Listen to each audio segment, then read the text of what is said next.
Now at 9, the state fire marshal investigates after a house fire takes 2 lives in Pierce City, Missouri. Plus, rising cost and falling commodity prices force Pittsburgh's SEK Recycling Center to shut down. What is the future of the Head Start programs and the government shutdown? I'm Ty Parks, and I have that story coming up. The 4 states' most watched news starts now. The Missouri State Fire Marshal's office is trying to figure out what caused a home in Pierce City to go up in flames over the weekend. This is KOAM News. I'm Tanya Bach. 2 people inside the home died. As Adam Woodbury reports, investigators suspect a space heater may be to blame. My mom was a very sweet person. If you ask anybody in the Pierce City community, she was just a delight. It was 1992 when James Davis moved with his parents to Pierce City. He says his mom, Denise Davis, had been living at this home on Myrtle Street until it caught fire Saturday night. She was always loving to me, supportive of everything I've ever worked on. Even if it was something crazy or kooky, she was always there for me. Especially after my father passed about 11 years ago. Davis remembers his mom as someone who cared about those around her. She wasn't afraid to give a helping hand to anyone, especially the cats in the neighborhood. She did get the nickname of being the neighborhood cat lady, but yeah, she just she'd go down the store, get a big old sack of cat food, and make sure that all the little kittens were taken care of. Police Chief Steve Norman says one of his officers was already nearby at the time of the fire and tried to contact the people inside the home. But they tried to go back to the back, and as best they could, they tried to make contact with someone in the house, but they were unfortunate that they weren't able to. Firefighters from Pierce City, Monette, Purdy, Freistadt, and others all responded, but it was a tough fire to fight. And they were struggling a little bit because there was a pretty strong wind out of the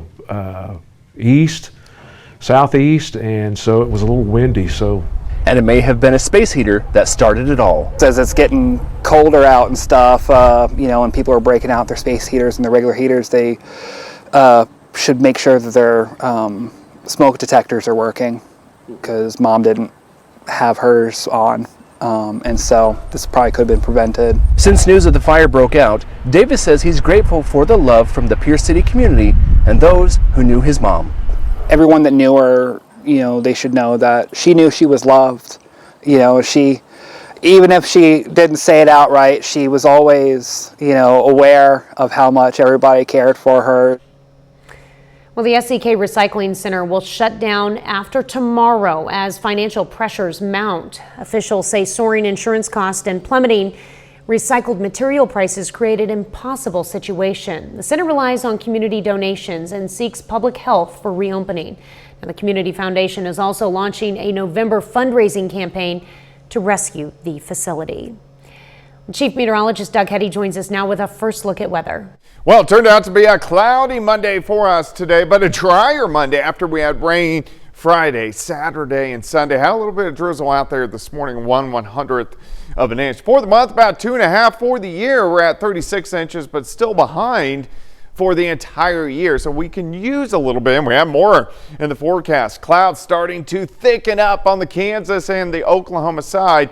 Now, most of tonight's going to be dry, but we start to get some showers in here by morning. Here's 6:30 in the morning. Scattered showers, even a few thunderstorms as we roll through the morning hours. So here's about the noon hour. And then once we get to the afternoon, most of the heaviest rain is now on the Missouri and also the Arkansas side. A little bit of a lull as we go into the evening hours, and then more rain spreads in by tomorrow night. So I'm going to break this all down for you here in just a bit. All right, thanks, Doug. Well, a longtime former leader of Quapaw Nation has died. Former Quapaw Nation Chairman John Berry died following a brief illness. Berry's family, in a post on the tribe's website, confirmed the former leader's passing on Saturday. Berry served the tribe for nearly 2 decades and is credited as being instrumental in the development of 2 large-scale casino projects. Berry's legacy does carry some controversy, as allegations of financial misconduct dogged the later part of his career. Quapaw Nation and the Berry family released a statement which said in part, quote, Chairman Berry dedicated decades to the Quapaw Nation, serving as tribal chairman for 18 years. His contribution and his dedication to the advancement of the nation will be felt for generations to come, end quote. John Berry was 80 years old. Well, coming up, the war on drugs. President Trump says U.S. military strikes at sea could soon move on land, while a Senate Democrat calls the attacks murder. I'm Caroline Shively in Washington. I'll have that story coming up. But up first, your voice can get tired just like your body. Experts share techniques to prevent vocal fatigue in high-risk professions.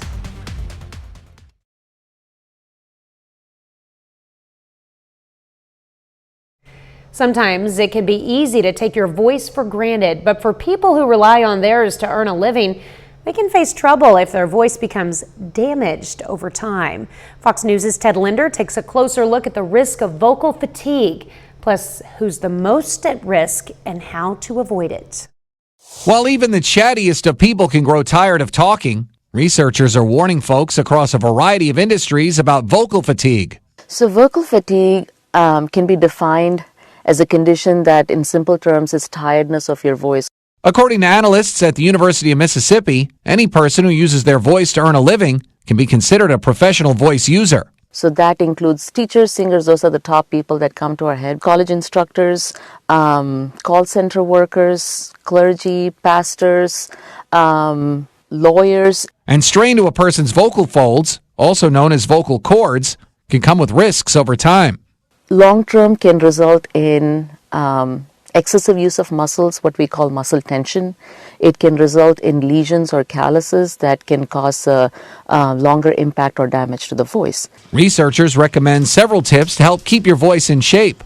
Hydrate yourself, because if we're not well hydrated, the mucus on the vocal folds get dry, and then you're kind of putting dry rubbing against your vocal folds.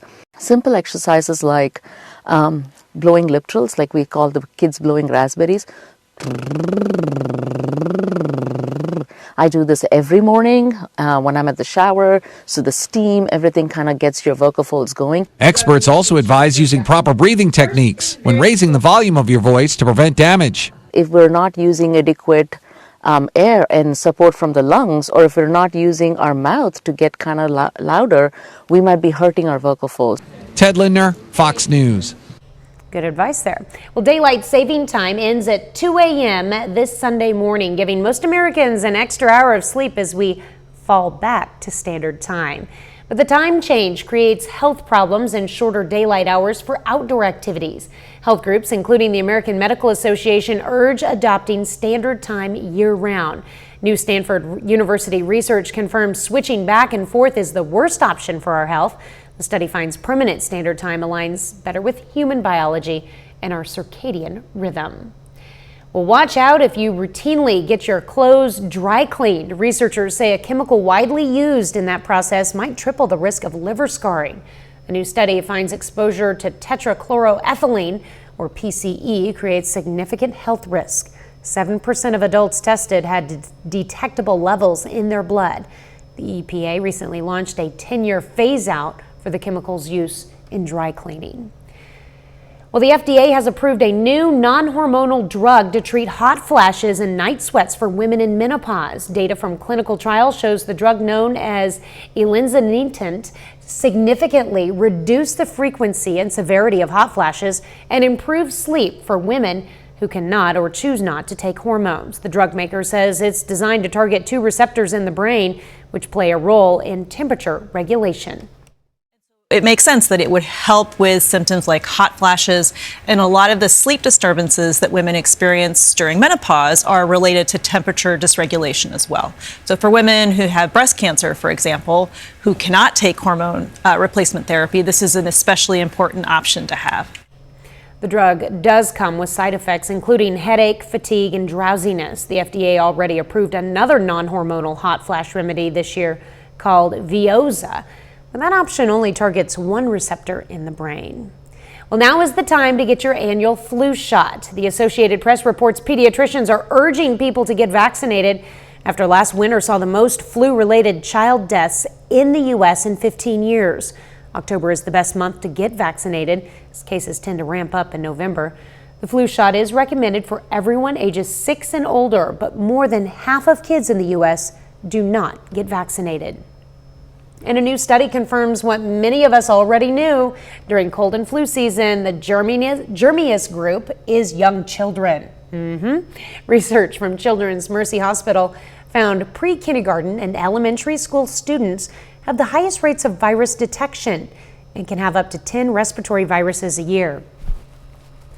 It can be tough to prevent kids from getting sick, but doctors say hand washing and staying up to date on vaccinations are critical. Doug is next with a complete look at your forecast. And later, Pittsburgh students kick off Red Ribbon Week with a drug-free pledge and a lot of red.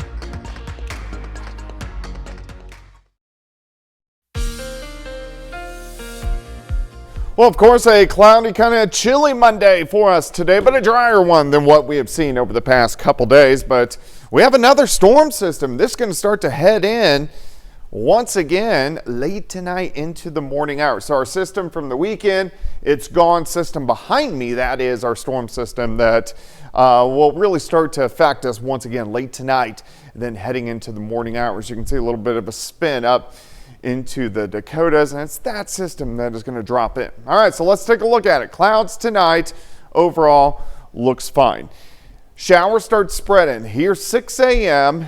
Persistent rain works through, even some thunder embedded in, nothing strong or severe as we go through the morning to about the noon hour. Once we get into the afternoon, the more persistent rain will start to shift Missouri and Arkansas and also taper off a little bit. Look at these temps. We're talking mid to upper 50s to lower 60s. That's it on Tuesday. A little bit of a lull as we go through the evening, and then showers spread right back in as we get into tomorrow night. Probably not any thunder, but showers kind of rotating through. Here's Wednesday morning. The first half of the day, look at these temps too, we're in the 40s. First half of the day, we'll have showers. The second half, mostly cloudy, probably a little bit of sunshine late in the day, but highs only into the mid 50s. So we see a pretty big switch as we go through the next couple days. Then we start to clear out, and watch this. We go into the upper 30s by the time Thursday morning rolls around. How much additional rain are we going to get? Heaviest with this last system, Kansas, Oklahoma. Pretty even. I think most of us half an inch, 3/4 of an inch, maybe an inch, maybe an inch and a quarter in some spots. 54 to start, 55 by noon, high temp 60 on your Tuesday. The winds are really going to pick up, but not till late afternoon. When our front rolls in, we'll start to get these strong northwesterly winds, and these guys are going to gust. They're going to move 30, 35, 40 at times tomorrow evening, tomorrow night, and into really Wednesday morning, and then they'll slowly start to taper off as we go through the day. Big national story. We got the big hurricane, Category 5, clocking winds 160, 165, gust over 200. And here's Jamaica. So it makes kind of a beeline toward Jamaica as we get into late tonight and tomorrow. Should make landfall as a Category 5 hurricane, which is kind of crazy. Back here in the lower 48, one system pushing through, our next one rolling in. And if we look down the road, the reason it's so cool this week, look at this little upper level wave. We're on the backside, kind of pulls that cooler Canadian air in. Now, as we get into next week, we start to see some changes. We get more of a southwesterly flow, and that will start to warm us up as we get into the middle of next week. Should be 60s, 70s for highs. 60 on Tuesday, only 54 Wednesday, 57 on Thursday. Halloween looks good. High of 60, and then warming up next week. Love those temperatures for Halloween. Thanks, Doug. Elementary students in Pittsburgh are hoping to raise awareness about the dangers of alcohol, tobacco, and other drug use.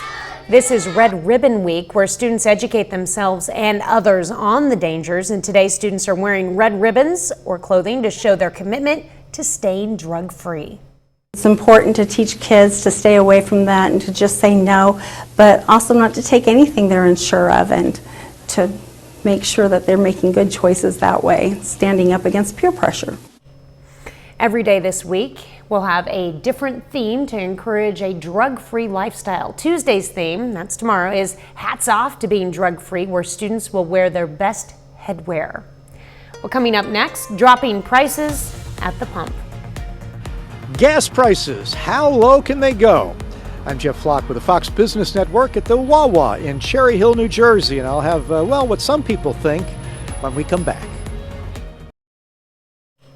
Gas prices across the country are hovering around $3 a gallon. Fox Business correspondent Jeff Flock is in Cherry Hill, New Jersey with more. New Jersey's not normally noted as one of the states with low gas prices, but now it is one of 30 states across the U.S., more than 30 actually, that have a state average below $3 a gallon, $2.93 here at the Wawa in Cherry Hill. $3.05 is the national average today.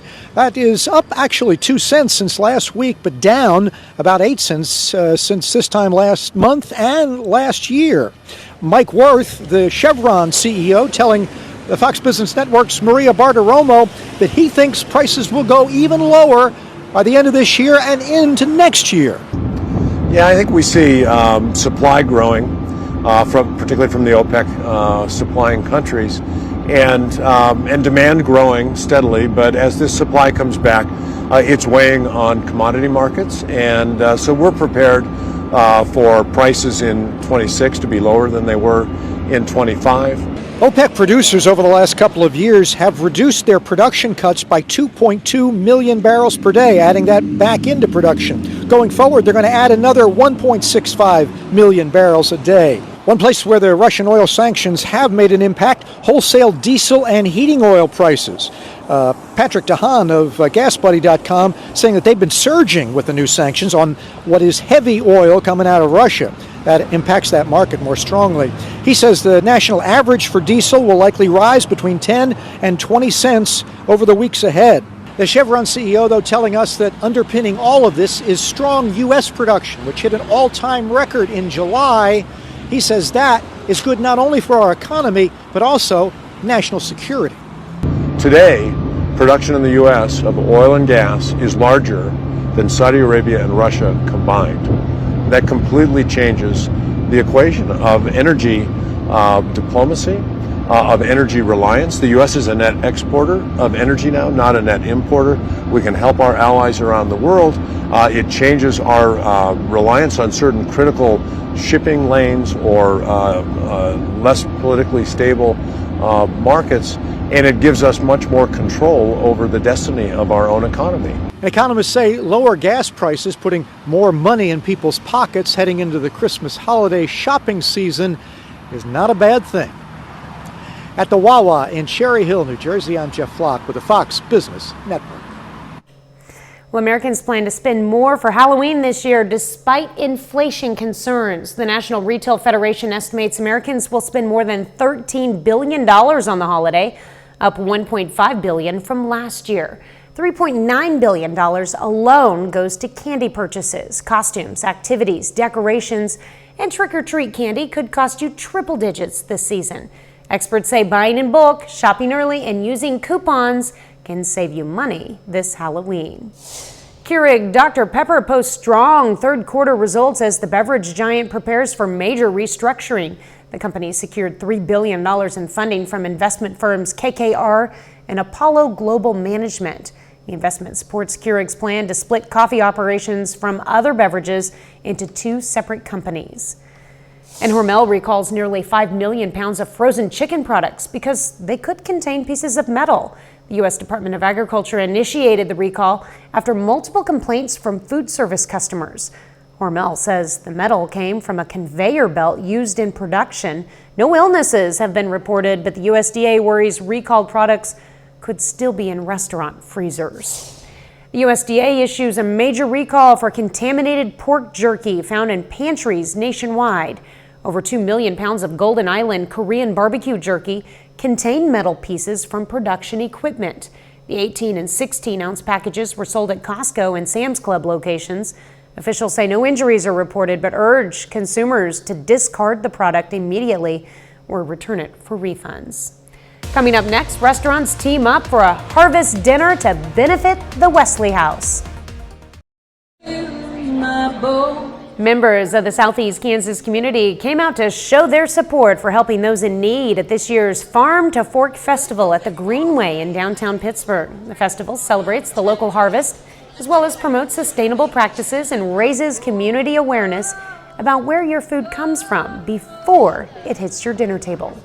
I'd say the inspiration behind that would actually be my mom. It was her idea to host a farm-to-table harvest event. I just found an opportunity in a city committee where I could make a difference. So the inspiration behind hosting it is to make sure that we're being sustainable. All proceeds and donations go to the Wesley House, which provides food pantry services for those in need. 30 more minutes of news, weather, and sports coming your way. 800,000 federal workers urge Congress to end the shutdown. And the president considers expanding military strikes against Venezuelan drug vessels.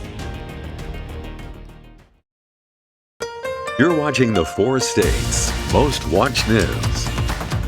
This is KOAM News at 9 on Fox 14. I'm Tanya Bach. The federal government shutdown enters its 4th week with no end in sight as a union representing 800,000 workers calls on lawmakers to end the crisis now.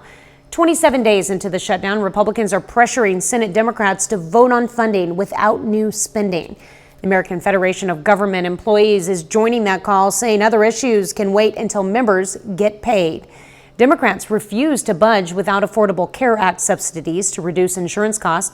House Minority Leader Hakeem Jeffries says he'll meet anywhere to reopen the government. SNAP food benefits for 16 million children run out this weekend, and for that, the administration says it will not use emergency funds. The longest government shutdown in history, though, lasted 35 days during President Trump's first term. Well, the shutdown is impacting folks across the nation, including right here in the 4 states. KOAM's Ty Parks sat down with the nonprofit organization Economic Security Corporation to talk about the impact on its Head Start program. So it started out small. In October, there were just 5 programs affected, about 6,500 children. Then November 1st, there are several grantees. There are 141 nationwide, including Puerto Rico. And so they will not, if they close on November 1st, that's 65,000 children affected. So every time a program's grant cycle is due and it's up, without the funding, they're forced to close. The Head Start programs offer the service of childcare to families up to 100% of the poverty line. So in Joplin, we're very fortunate. Our grant cycle runs April 1st to March 31st. So we have funding until March 31st of 2026. So although we feel safe, I'm encouraging all of my staff and our parents in our program to reach out and support the other programs. The majority of families that use Head Start are working in service and delivery-based industries. And so if those families can't work, that means our community stops operating well. And so places like fast food restaurants or car washes or Walmart, those places don't have the workers anymore.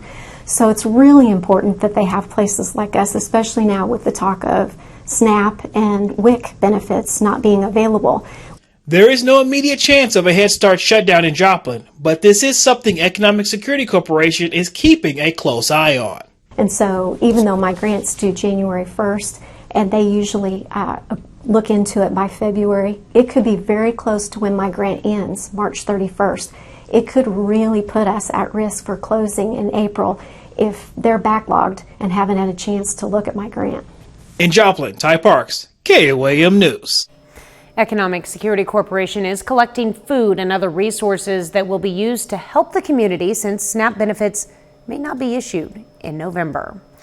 The Trump administration escalates its military campaign against drug trafficking, destroying at least 10 smuggling boats and deploying thousands more troops to the Caribbean. Fox News correspondent Caroline Shively has more from Washington. The U.S. ignoring calls by the Venezuelan government to stop bombing suspected drug boats, with President Trump suggesting the military could escalate to land strikes.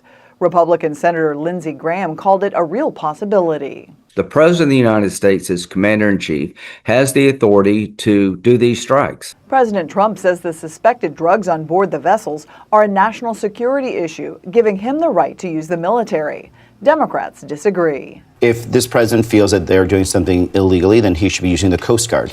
If this is an act of war, then you use our military, and then you come and talk to us first. But this is murder. It's sanctioned murder that he is doing that. In nearby Trinidad and Tobago, demonstrators protested in front of the American embassy as a U.S. guided missile destroyer pulled into port. The USS Gerald Ford aircraft carrier is also now moving toward the region. Venezuelan dictator Nicolas Maduro accused the U.S. of fabricating a new eternal war. The Justice Department has indicted Maduro on drug trafficking charges and is offering a $50 million reward for his arrest. I'm sure he's insisting, oh, I'll get out of the drug trade, but I don't think Maduro's trustworthy. On Sunday, Venezuela says it captured a group of mercenaries allegedly working with the CIA to provoke a military confrontation. In Washington, Caroline Shively, Fox News. Well, Doug is next with a complete look at your forecast, and later, the sports equinox.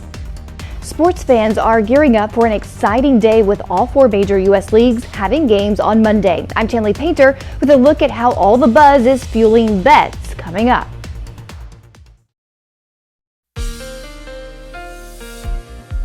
Well, of course, a cloudy, kind of chilly Monday for us today, but a drier one than what we have seen over the past couple days. But we have another storm system. This is going to start to head in once again late tonight into the morning hours. So our system from the weekend, it's gone. System behind me, that is our storm system that will really start to affect us once again late tonight, and then heading into the morning hours. You can see a little bit of a spin up into the Dakotas, and it's that system that is going to drop in. All right, so let's take a look at it. Clouds tonight, overall looks fine.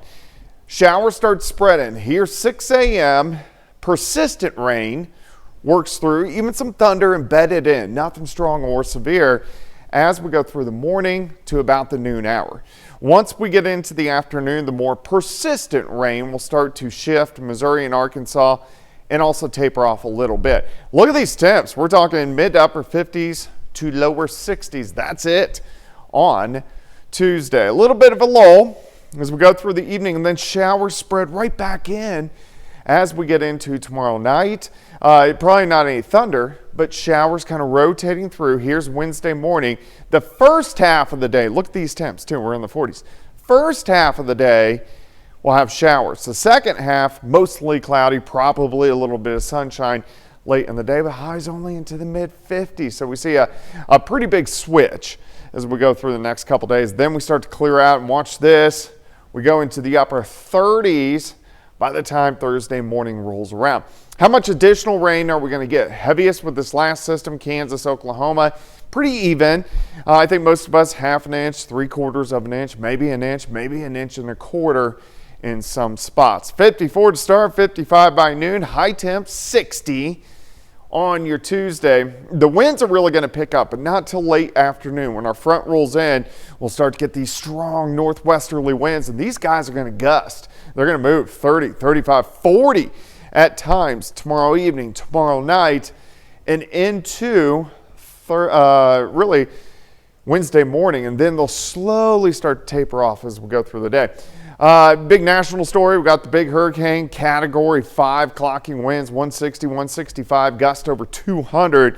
And here's Jamaica. So it makes kind of a beeline toward Jamaica as we get into late tonight and tomorrow. Should make landfall as a Category 5 hurricane, which is kind of crazy. Back here in the lower 48, one system pushing through, our next one rolling in. And if we look down the road, the reason it's so cool this week, look at this little upper level wave. We're on the backside, kind of pulls that cooler Canadian air in. Now, as we get into next week, we start to see some changes. We get more of a southwesterly flow, and that will start to warm us up as we get into the middle of next week. Should be 60s, 70s for highs. 60 on Tuesday, only 54 Wednesday, 57 on Thursday. Halloween looks good. High of 60, and then warming up next week. With some chilly nights. Well, popular yoga gear company Lululemon teams up with the NFL for an apparel collection covering all 32 teams. The collaboration marks Lululemon's first officially licensed NFL products. The collection features men's and women's apparel with team logos. The move into sports merchandise aims to boost sales after several quarters of declining revenue. Well, still ahead, New Heights volleyball battles into the Class 1 District 10 championship game. Plus, a closer look at the state-bound Riverton volleyball team. Ben McLeish has those stories and more up next in sports. New Heights volleyball takes on Greenfield tonight, looking to claim the Class 1 District 10 championship. It's a battle of big cats, Cougars versus the Wildcats. District championship on the line. New Heights falls behind on the first set, but Lydia Hipple gets the kill to narrow the Greenfield lead to 5. Here, Caitlin Meppelink sets it up well for Allie Stout, who secures the kill on the powerful slam. The Cougars storming back. Hipple's attack can't be returned by the Wildcats, and New Heights ties it up at 14 apiece. The Cougars maintain that momentum, setting it up for Stout. Her attack goes off a Wildcat defender and out of bounds as New Heights jumps to a 21-17 lead. The Cougars just need one more point to clinch the set. Stout serving, the Wildcat return goes out of bounds, and New Heights takes set number 1. The Cougars go on to take down the Wildcats in 4 sets to clinch the district championship. Over in Kansas, Riverton Volleyball is heading back to the state tournament for the 4th time in 5 years after another dominant season. But the job's not finished just yet for the Rams. Riverton is 5-0 in postseason play so far, and they haven't dropped a single set in those matches. The Rams will look to continue that dominance in the state tournament. Their 36-4 record is good for the 2nd seed in the Class 3A pool. Riverton Volleyball is used to this kind of success, but second-year head coach Kellen Lipashek says it's a special moment for her and her team. It's a lot of emotions. This is my 2nd year as a head coach. My mom was the coach before that when we went on that big giant run, and I really wanted to have one for my own too. And I couldn't have done it without my family, the girls, the community. I really wanted it for them, for myself, for the whole community, everybody. For the Rams, last year ended with disappointment, a rare postseason exit before reaching the state tournament. Coach Lipashek got her team over the hump this season, but there's still work to be done. The Rams want to bring a state title back to Riverton. And so far, they've played their best volleyball when it's mattered most. Last year, it just seemed like since we went 4 years in a row that we're going to do it again. Last year, it was kind of a wake-up call that you have to really earn it. And so they just really showed up. They knew that they couldn't take any play away, that they just, after every play, just had to regroup and focus on the next one. Happy tears. We're all excited to be a part of this team. This team's amazing, and just knowing we came down last year, the motivation at practice and everything, we're just excited to keep going. The Rams begin state pool play on Thursday at 11 a.m. where they'll face Osage City. They'll have 2 more matches at 1 and 3 p.m. A lot of fun watching them on the court there play. Yes, they are a great volleyball team. And how about New Heights? Staying their postseason alive too. I like that comeback there. You know, they started off down. You know, they had 5 against them, and yeah, I believe the Wildcats scored the first 6 points, and they stormed back. Nice, like that. We're back with more news after this. Well, today's rare sports equinox brings all 4 major leagues together on the same day. Fox News correspondent Chanley Painter explains the excitement and why it's generating buzz among gamblers. Listen up, sports fans. This year, this will occur once. Monday, October 27th is what's known as a sports equinox. It's a rare day when all 4 major U.S. sports leagues, including the National Football League, Major League Baseball, the National Basketball Association, and the National Hockey League, all have games scheduled. That day, you have 10 NBA games, you have 2 NHL games, you have a Monday Night Football game, and then you're going to have Game 3 of the World Series. Adding to the excitement is the possibility of seeing some of the top athletes from each league play at the same time. There'll be a period of time come Monday night that within the span of an hour, you'll get to see Shohei Ohtani, Patrick Mahomes, Sidney Crosby, and Steph Curry all play. And analysts say this action can be fun for those looking to place bets. You can do cross-sport prop wagers, so you could do a wager perhaps on Shohei Ohtani, you know, how many hits he may get. With Patrick Mahomes, you might want to do his over-under on yards or completions. You know, with Crosby, it might be, you know, will he get a goal or an assist? And with Steph Curry, maybe it's over-under his point total or his assist total. Meanwhile, the interest in legal sports betting is also helping to increase ratings for many games. Every week, they're breaking records. And those numbers are driven in huge part by gambling. And when it comes to placing wagers responsibly, experts advise going through a legally licensed sportsbook or online betting site. I'm Chanley Painter, Fox News. Well, Smurfs, Christmas pageants, and thrillers. We take a look at what's arriving in home entertainment. Up next.